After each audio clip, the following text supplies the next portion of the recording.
Welcome to Decouple China Radio Daily News Recap for July 27th, 2021, a production of Decouple China PAC.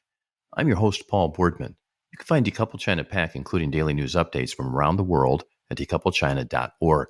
Now, some July 27th Decouple China news. Taiwan news. Taiwan rejects China's claim over it. Foreign Ministry spokesperson says only Taiwanese can determine nation's future. CNN. U.S. and China trade barbs after another high-level meeting, but say they want to keep talking. AFP. U.S. says China's sea claims have no basis in international law. Forbes. Thousands of ships, millions of troops. China is assembling a huge fleet for war with Taiwan. Washington Examiner. Decoding China's new list of demands to the U.S. Bloomberg. Top U.S. defense official to criticize China on trip to Asia. CNN. Secretary of Defense Austin. U.S. doesn't want conflict with China, but won't flinch when our interests are threatened. Reuters. U.S. Defense Secretary says committed to stable, constructive relationship with China. Defense One.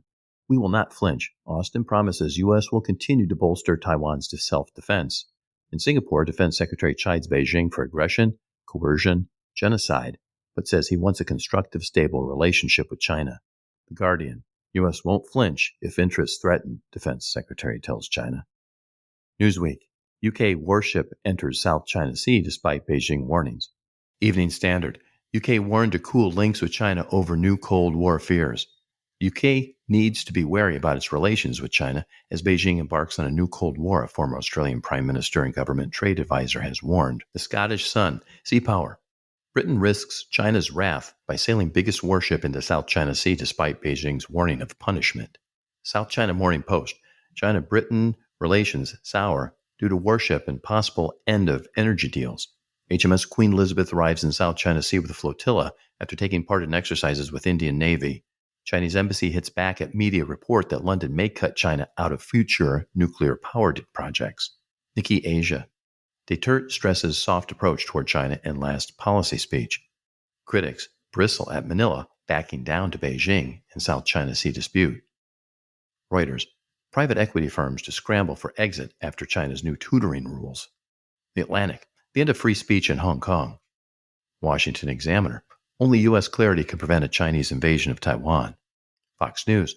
Diplomatic boycott of China's 2022 Olympic Games pushed by lawmakers over human rights concerns.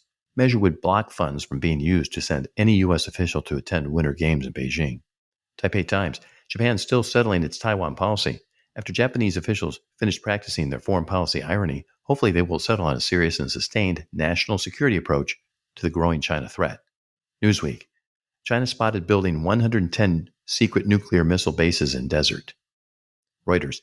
U.S. concern over China nukes buildup after new silos report. CNN. Hong Kong, first person charged under the national security law found guilty on 2 charges. CNBC. I wonder if Xi is picking companies with big U.S. positions. The Jakarta Post. Pentagon says China's sea claims have no basis in international law. The Washington Post. China may be having a harder time with Biden than with Trump. AP. Blinken's India visit puts human rights, China, on table. Political. Tony Abbott. China using trade as a weapon. Former Australian Prime Minister and UK trade advisor, and said China was far more formidable than the Soviet Union.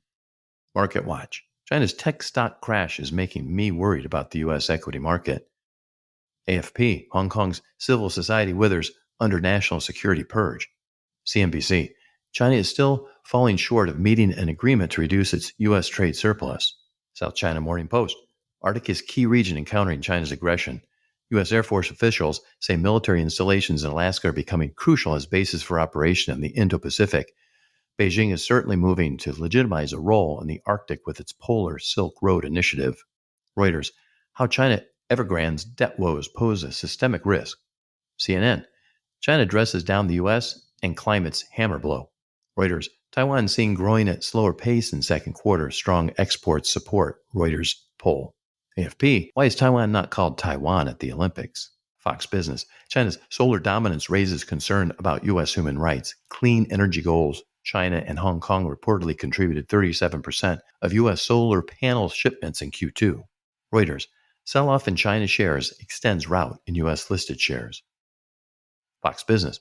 Chinese stocks listed in U.S. hammered as Beijing tightens grip. Market Watch. China's tech giants slam for second day as Hang Seng dives. Benzinga.